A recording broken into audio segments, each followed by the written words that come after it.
Hivi mke wangu, wewe mimi natoka hapa, nimekuambia unifulie nguo, kuna sehemu inapaswa nifike, afu wewe hujafua. Maana yake ni sasa mme wangu, yani asubuhi yote tu nianze kufua nguo. Sijapika, sijafyajia, sijaosha vyombo. Hapo ungekuja usikute chakula ungeniambia sijapika. Wewe sikia nikwambie kitu kimoja. Mwanzo 2:18 panasema Bwana akampa msaidizi wa kufanana naye. Sijui unaelewa hicho kitu. Wewe ni msaidizi wangu. Inabidi mimi nikitoka hapa, kitu ambacho siwezi kukifanya, wewe unakifanya kwa niaba yangu.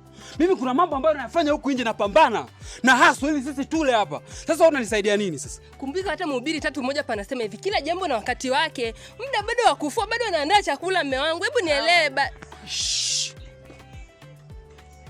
Hebu sikia nikwambie kitu kimoja. Mimi ni mume wako. Maandiko yanasema mume ni kichwa cha familia, kama Kristo alivyo kichwa cha dini.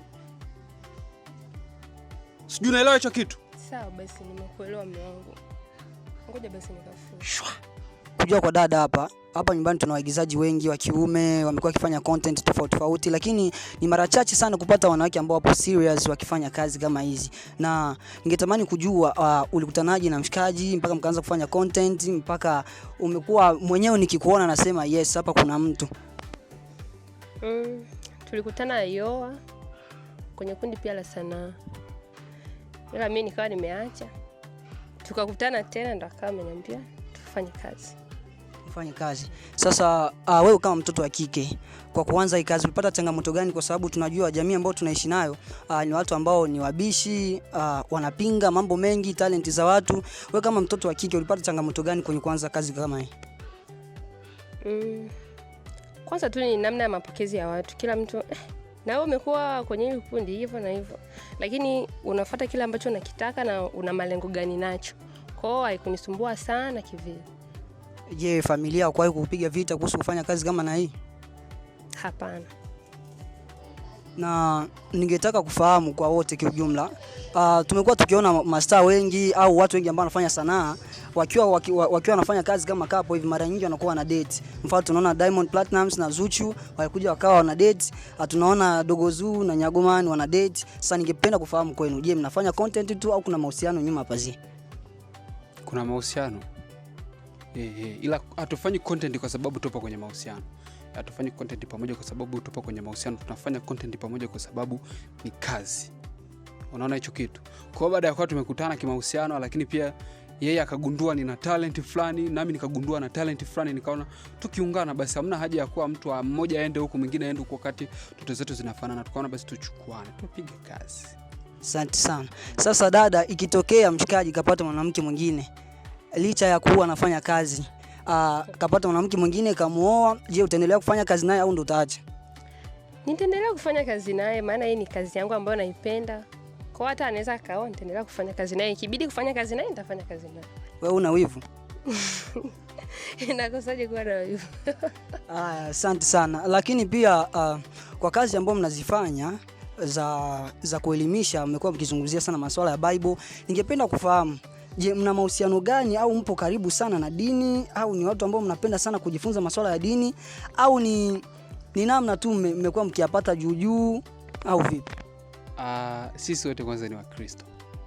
Yes. Ingawa mimi labda kwa sasa sifiki kanisani kila Jumapili, ila mwenzangu hapa nafika kila Jumapili, anaenda kanisani. Na pamoja na kuwa sifiki kanisani, mimi ni msomaji mzuri sana, hasa kwenye masuala yanayohusiana na dini ama imani ama masuala ya kiroho. Napenda sana kutambua hayo mambo kwa sababu kulingana na nilivyokuwa, nilikulia kwenye maadili ya kidini. Kwa hiyo hainipi ugumu sana. Kwa hiyo mimi napenda kusoma. Kila muda ambapo nimesoma nakutana na mstari mpya na unotisema. Nakutana na mstari ambao nahisi unaweza kugusa watu na unotisema.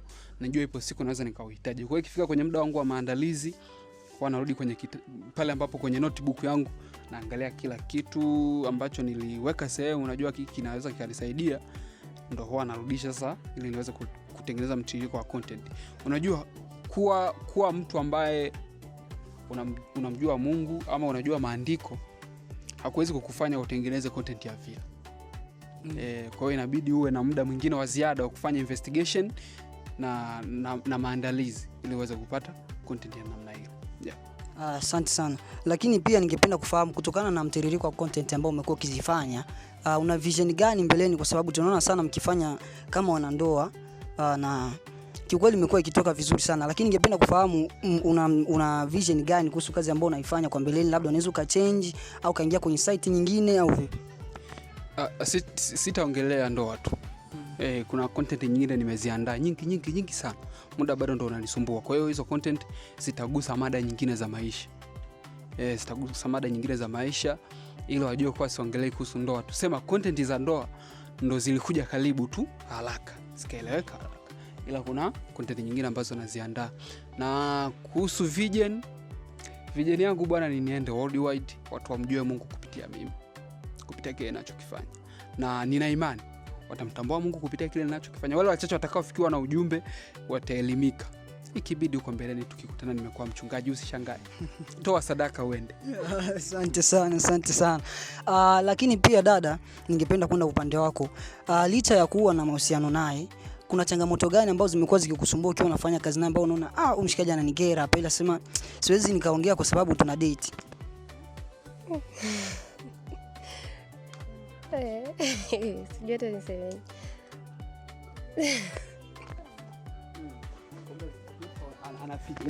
Ina maana navyo. Ni vile tu shobo na wanawake, afu wanawake wanashoboka hivyo tu. Kwa hivyo upendi.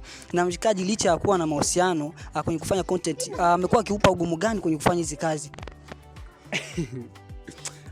Kuna muda namfokeaga. Sio kwamba kwa sababu napenda, bali kwa sababu tupo kikazi. Kuna muda namfokea. Yaani mimi tukifika muda wa kazi huwa sitambui fulani wala fulani. Mimi natambua mtu ambaye tupo tutafanya naye kazi. Ila tukimaliza nakuwa nipo peace. Kwa sema nampenda sana, napenda kushirikiana naye kwa sababu sijawahi kukutana na mwigizaji mwingine bora wa kike. Sijawahi kuona kukutana hivi ama kushirikiana na mwigizaji mwingine bora wa kike kumzidi yeye. Ni mwigizaji mzuri sana, lakini pia ikifika kwenye masuala ya script ni muelewa sana na ni mwepesi wa kukalili script. Na kitu kingine anajua kucheza na hisia. Alafu ukimpa script yeye kuna namna gani anaweza kajiongeza kacheza nayo vizuri bila hata kumwelekeza mambo mengi. Kwa hiyo nampenda sana. Kitu kingine anakuwa serious. Kuna kitu kinaitwa consistency. Yaani kufanya kitu continuously. Yaani unafanya leo, kesho kutwa bila kuchoka. Kuna matokeo utafanya kazi. Hakuna matokeo utafanya kazi. Matokeo mazuri unafanya kazi. Matokeo mabaya unafanya kazi. Ndio kitu ambacho nampendea. Unaona hicho kitu? Kwa kifupi, changamoto ndogo za location za kufokeana nini zinakuwa zipi, ila ni kwa sababu acha nimwambie hapa. Ni kwa sababu napenda ufanye vizuri. Ashaelewa. Haya, sasa napenda nifahamu kitu kimoja. Je, ushawahi kushika simu yake? Mimi? Sana. Na ushawahi kushika simu yake? Sana. Uliwahi kukuta message yoyote labda akatumiwa baby nakutaka nini? Hapana. Au anafuta? Sina uhakika, ila sijawahi kukuta message kama hizo. Na je, mshikaji hujawahi kumstukia kwamba anaweza kuwa anatoka na mwanaume mwingine, au labda kamtamani star, au anatamani maisha ya shari zaidi haya ambayo mnayo? Kwanza sisi wote tulivyokutana tunapenda maisha simple. Yaani hamna gama kuu sana. Yaani ikifika muda tutembee na mguu tunatembea na mguu. Hatuchukagi usafiri sisi. Jamani tunatembeaga na mguu sisi. Kwa hiyo tulikutana sisi wote na watu ambao hatupendi vitu vya kujionyesha sana. Yaani zile show off nini, hapana. Hatujasema tutaki kufanikiwa, ila zile show off nini, sisi hizo hatu. Ikibidi kama kuna chochote kimepatikana tunachangia, hakijapatikana tunaendelea. Kwa hiyo sijawahi kumuona labda akionyesha iwe kwa tabia, mbadiliko wa tabia, ama labda nichukue simu yake nikute SMS kama hizo. Mimi huwa naichukua mara nyingi labda kama kuna vitu nataka kutumia, maybe mitandao ya kijamii, ila sio kwa niaba ya ama kwa njia ya kumchunguza. Labda kuna vitu navitaka kwenye simu yake ambavyo nataka maybe wifi, kuna muda mimi nimeishiwa natumia simu yake. Hivyo mimi namwamini sana. Namwamini kiasi kwamba hata nikimfumania sitaamini, naenda zangu nipenda sana, sio yeye. Asante sana. Lakini licha ya kuongea yote, ningetamani kidogo tufanye ka show fulani hapa. Kama vile ambavyo tunafanya kwenye content, mtupe kidogo hapa, pengine watazamaji wa enjoy kidogo, wapate ladha kidogo ya kile ambacho mnakifanya. Pengine mtu hajapata nafasi ya kupata mtandao wenu wa kijamii akaipata kupitia hichi. Kwa hiyo mumpe kionjo kidogo, ajue kwamba mnafanya content gani za aina gani hapa hivi. Okay. Karibuni. Ina maana iko hivi. Mimi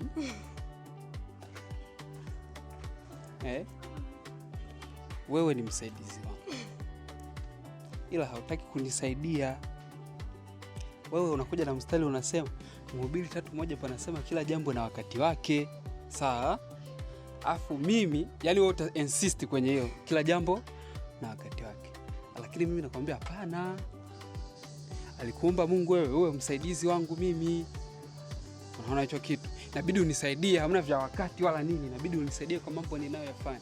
Hivyo kwa hatuelewani kwa hilo. Ushaelewa mamdogo? Kwa wewe utadefend kifungu chako, mimi utadefend kifungu chako. Sawa? Wewe ni director sasa. Yes. Tunakwenda action. Subiri kwanza. Wewe acha awe serious. Unaona ndio maana huwa nampokea. Kwa serious. Hapa naweza nikampiga hapa kwa serious.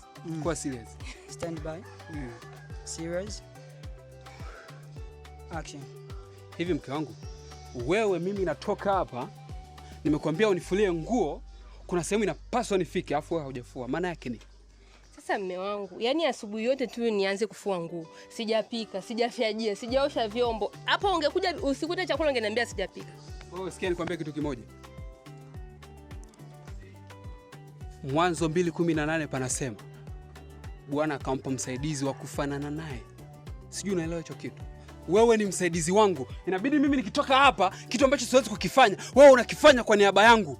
Mimi kuna mambo ambayo nayafanya huku nje, napambana na haso ili sisi tule hapa. Sasa wewe unanisaidia nini sasa? Kumbuka hata Mhubiri 3:1 panasema hivi, kila jambo na wakati wake. Muda bado wa kufua, bado anaandaa chakula mme wangu. Hebu nielewe.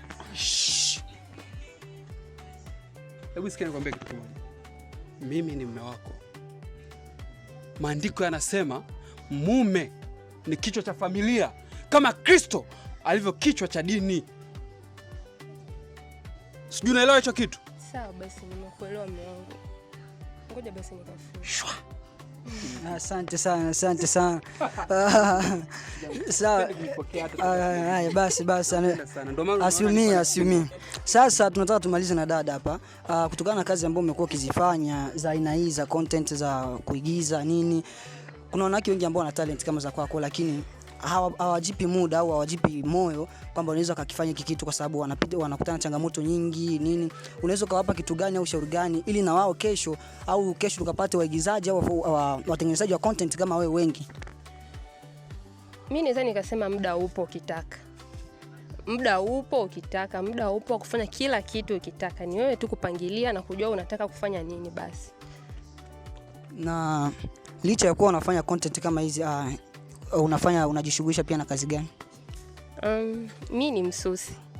Wewe ni msusi. Una muda gani toka ufanye kazi? Na miaka mingi sana. Na ningependa kufahamu tu, hivi mahusiano yenu yalianza mkiwa bado mnasoma au mlikutana vipi? Mimi tulikutana kijambazi tu huko kwenye kazi zetu. Sasa mimi unajua sisi ndio watu tunaelewa kwanza hivi. Mimi mama yule mtoto yule naishi naye. Kwa tulikutana kwenye mazingira ya kazi tu bila kujuana, labda huyu anaishi wapi, huyu anaishi wapi. Tulikutana hivyo. Mimi kipindi hicho nakumbuka nilikuwa nishamaliza shuleni. Yeye ndo alikuwa bado kwenye harakati zake za maisha kidogo, alikuwa amestop hivyo. Ndio tukawa tumekutana. Kwa mimi sikuwa shuleni na yeye hakuwa shuleni.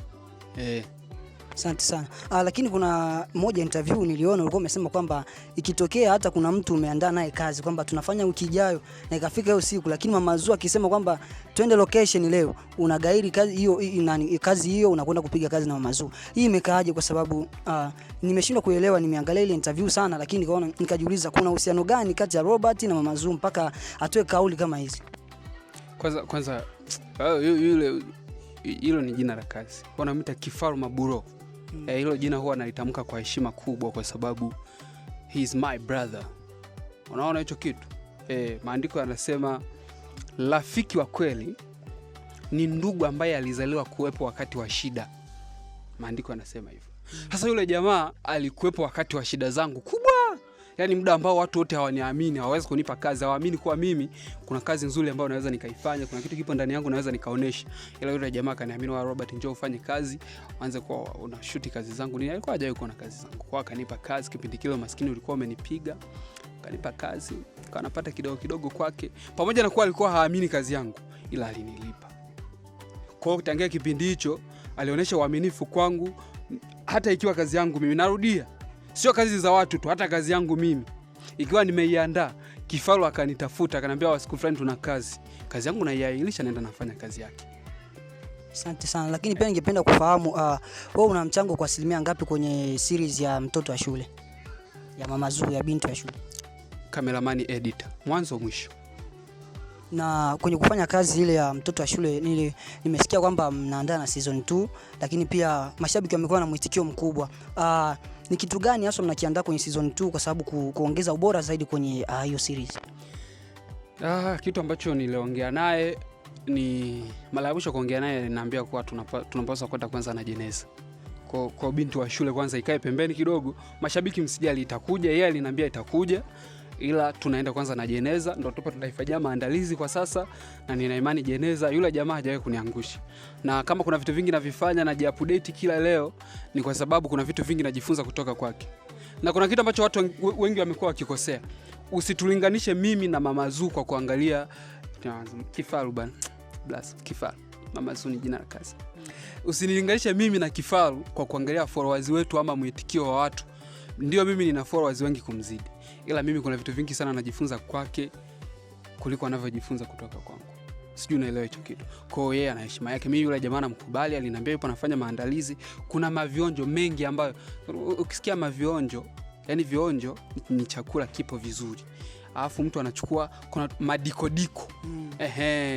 Anachukua haka na haka na haka anachanganya, kwa ndo bado anachanganya hiyo chemical ili tuje kupata kitu kizuri. Kwa hiyo nina imani jeneza ikija itakuja na utofauti mkubwa, itakuja na mapinduzi makubwa, itakuja na muonekano wa tofauti kabisa na filamu za hapo kabisa.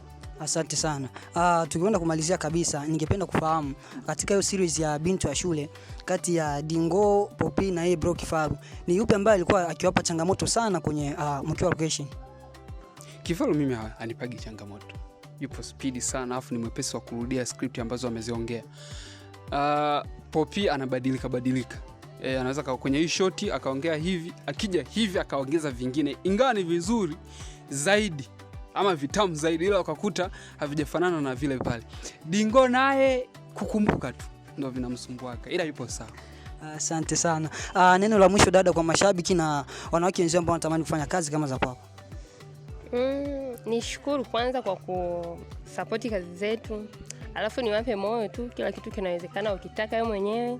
Jisimamie tu, kila kitu kinawezekana. Kwa mwanamke, kwa mwanaume, kila kitu kinawezekana. Okay. Tukitaka kuaga kabisa, natamani sana muambizani kwamba nakupenda hapa ili mashabiki waone kweli kama mnapendana. Hivyo tu. Mbona vyepesi? Kwa mtu kawizi. Fua kofia kwanza. Ni muone. Usijali. Hela hatujapata hela. Kwa hata ya kusuka bado. Ila hata akisuka hivi, mimi nampenda akiwa amesuka hivi. Hata wewe hajasuka tu hivyo, mimi nampenda hivyo. Vua. Acha. Vua kuone, sasa kupenda. Hata afi kofia inakuwa inakuharibu. Mimi hata akisuka tu hivi. Fresh, hata sio lazima vile vya gharama, afu rangi yake ninacho. Waangalia hata kwenye video zake. Ushakuona makeup? Hamna. Naamini. Hata tukiwa master tukitoboa sisi hamna makeup hapo. Ni ile tu unajua kuna ile lotion ile ukipaka tu inasababisha ngozi ionekane fresh, hamna jasho nini, ila zile makeup sijui michoro. We rangi kama hizi zinapatikana ovyo. Nakupenda mke wangu, yani usiaibiki, anaipikaga sana. Mjibu basi. Nakupenda pia mume wangu kipenzi. Asante mtazamaji wa Michael TV, shukrani sana kwa kuwa pamoja nasi. Nadhani umeenjoy na umefurahi sana. Tunaenda katika wakati mwingine. Mimi naitwa Taiboy na hii ni Michael TV. Shukrani. Boy, tunaanza tukaenda. Haya. Asante sana ndugu zangu.